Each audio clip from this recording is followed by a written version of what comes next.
I want to talk to you guys about legend. What does it mean to be a legend? Being a legend means people remember your name for generations and centuries later after you're gone. And then being a legend could mean different things for you, right? Maybe you don't want to be remembered for, you don't necessarily want to be remembered for centuries later, but you want to be remembered to your family, right? For a generation or two. I want to be known to my family for generations. I want them to be proud of the last name Barber. That's what I'm striving for. Could be different for you. Some people don't even care. As soon as you're gone, as soon as you're in that grave, that's it. You know, yeah, maybe your close family members or friends will come visit you for a couple of years, but after 10, 12 years, they forget about you.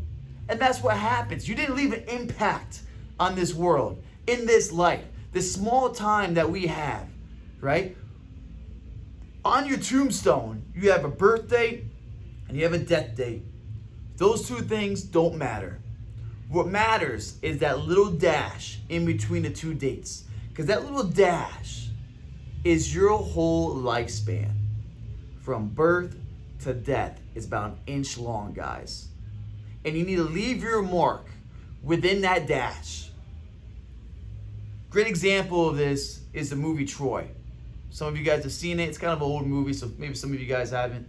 But it has the actor Brad Pitt in it. He plays Achilles. And Achilles is this great warrior, right? He's known across the lands for being this cold-blooded killer. And back in the day, when kingdoms used to go to war, they would have they could do tribe versus tribe, or they could do a one-on-one battle with a great warrior. And it would save a lot of bloodshed from everybody else. So when a king comes up to a land and he wants to take over, they can do tribe versus tribe or kingdom versus kingdom, or they can say my best warrior versus your best warrior. The winner of those warriors, that kingdom takes over. And the kingdom that Achilles was a part of, anytime they showed up, the king would always say my warrior versus your warrior, because he knew no one could take on Achilles. He was blessed by the gods, right? He was unstoppable, cold-blooded killer.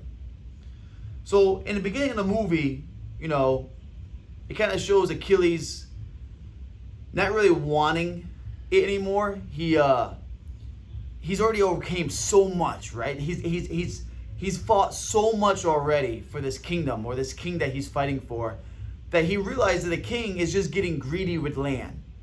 So Achilles is kind of laid back, kind of wants to retire from it all, right?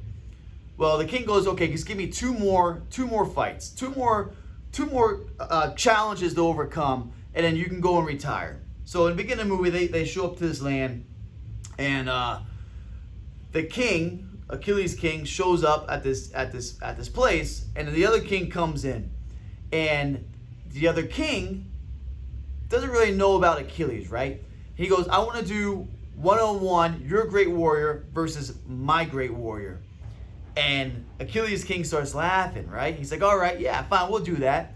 So the opposite king comes out, and he calls out his great warrior. And this guy walks out. He's got a shaved head. His straps are up to his ears. He looks like a Greek god, right? He's like 6'5" and 260 pounds of nothing but muscle. Walks out with his giant spear and his shield and a sword in his pocket. Massive dude, right? Scary looking. And the king yells out for Achilles. He goes, Achilles! No one shows up. Everybody's looking around. The opposite king and his warriors start laughing, right? His warrior starts bumping his chest, getting all pumped up, getting everybody yelling stuff, because now they think that Achilles is scared to come out and fight, right? They don't want to fight this mountain of a man. So the king looks at everybody and goes, where's Achilles? And this boy goes, oh, he's back in his tent. He's like, well, go get him. So this boy runs back to Achilles, goes to his tent, wakes him up. Goes, Achilles, the king has a fight for you. Achilles goes, wake me up in the morning. King goes, it is morning. So he kind of grumbles, gets out of bed, starts getting dressed, and the little boy's telling him about this mountain of a man. Oh, he's like 6'5".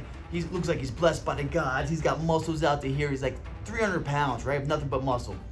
And he's telling him how scary this guy looks, right? And Achilles just getting dressed. putting on his armor, and he jumps on his horse, puts his sword in his sheath or whatever you want to call it. Little boy goes, man, I don't know how you do it. I wouldn't want to fight him. AKA, I wouldn't want to go through what you're about to go through. And Achilles looks down at him. He goes, and that's why no one will remember your name. And he rides off. And he gets to where the two kingdoms are at. And the huge guy standing out front, Achilles walks out. Achilles kills him in like 30 seconds, knocks him out completely, takes his head off. The metaphor of that story is, guys, is the opposite guy, the mountain of a man. The guy was 6'5", 260 pounds. That was adversity. That was the opposition. And a lot of us, when we face or we see that adversity for the first time, most of us turn back and run. We don't want a part of that. We don't want the challenge. But if you guys would just meet that challenge, face on, you could become a legend to your family. What is it you're going through right now? Is it hardship financially? Is it a hardship in your relationships? Maybe it's your health. Maybe you want to leave a legacy of a career, your business behind for your family. And you're going through some hard time right now with the whole COVID-19 thing going on. Some of us turn back and run. They give up. And some of us fight for it. Adversity and opportunity, guys, are one and the same. It's the same thing. Adversity, opportunity is one. It depends on how you look at it. If you look at adversity with optimism, that's an opportunity to grow. Or do you say, fuck that, and you run and hide and put a blanket over your head and hope someone else comes and takes it over? Guess it depends on the person who wants to leave a legacy behind, who wants to be remembered for generations to come. You don't necessarily have to want to be a legend for centuries, right? Like Achilles was, or some of the other great people back in time. Maybe you want to be a legend to your family, just to your family. For me, I want to be remembered, 4, 5, 6 generations from now. Some of you guys don't want that, so you don't even try. That's what I want. And if you want that too, you have to go through adversity. You have to take on that opportunity to grow. Adversity is an opportunity to grow, to get better. And when you overcome that, your family would talk about that. They'll say, what a great man, what a great woman she was. And that's how you get to be a legend in your family. Be that person, guys. Leave a mark. Let that dash on your tombstone count for something.